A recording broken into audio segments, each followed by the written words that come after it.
Greetings, ladies and gents, and welcome to this latest edition of RE116, where I take old stories I've narrated and update them to modern audio standards. This particular story is called Because It's Funny, written by Claudius-Germanicus. You can't be serious, the tall, slender man screamed up at the silver metallic saucer hovering over his rose garden.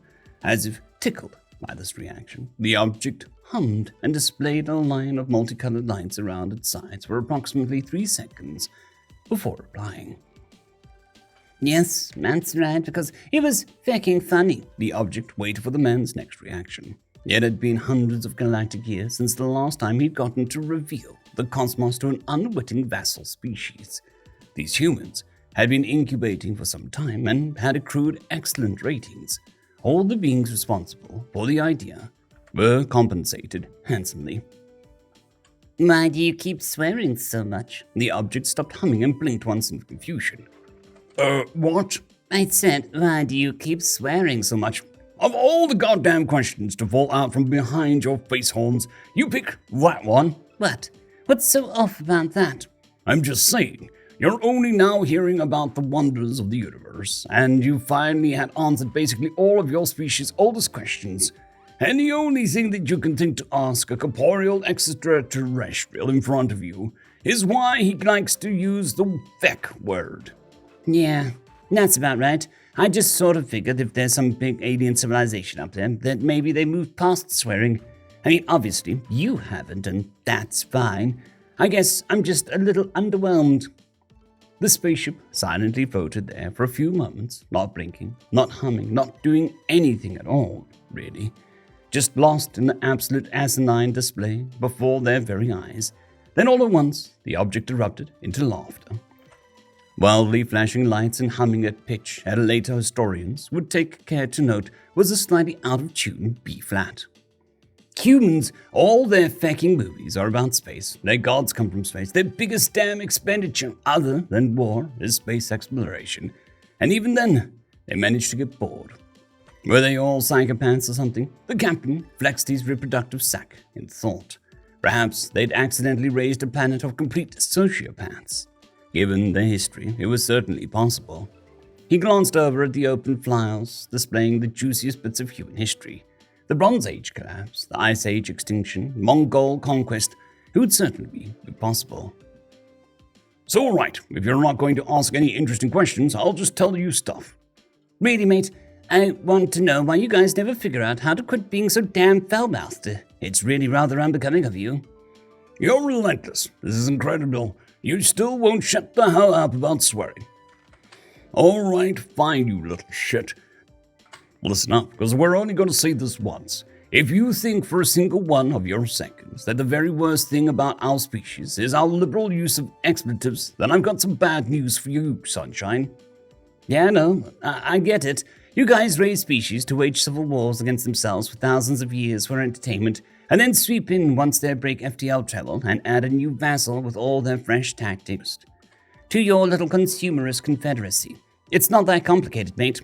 Yeah, but why aren't you upset about it? The last species we informed violently committed suicide and destroyed their entire home world in sheer anger. The one before that instantly declared war and was atomized.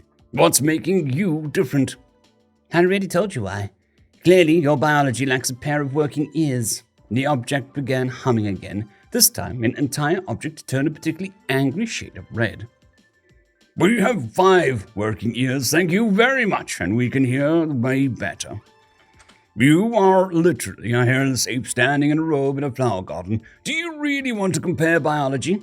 Fair. I suppose it's rude to compare tentacle sizes upon first meetings. This did the trick. The object immediately slammed down towards Earth, hissing as a door vaporized, a small blue creature analogous to a hairy tripodal cuttlefish with a single compound eye in the middle of the face. The creature walked towards the man abruptly and came so close that their bodies were almost touching.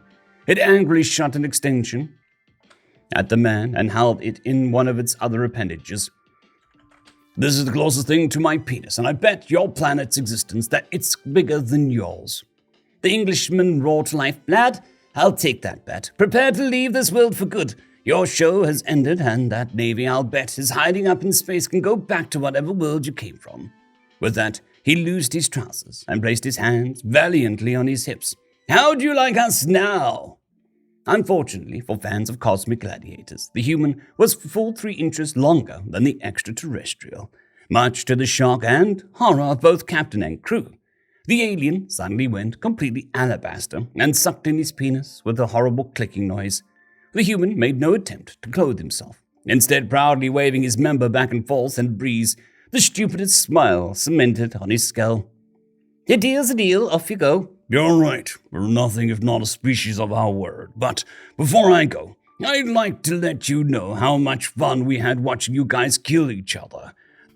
Watch Special with the Teller is really a classic, and the follow-up with Vandal Zone always makes me think of my childhood. You are talented warriors, and we wish you the best. Yes, thank you kindly, and please get the fuck off my planet, please. With that, the creature turned and once again entered through the hissing portal. The humming returned for the last time as the object began to slowly rise above the earth. Only a few meters at first, then to the heights of the trees.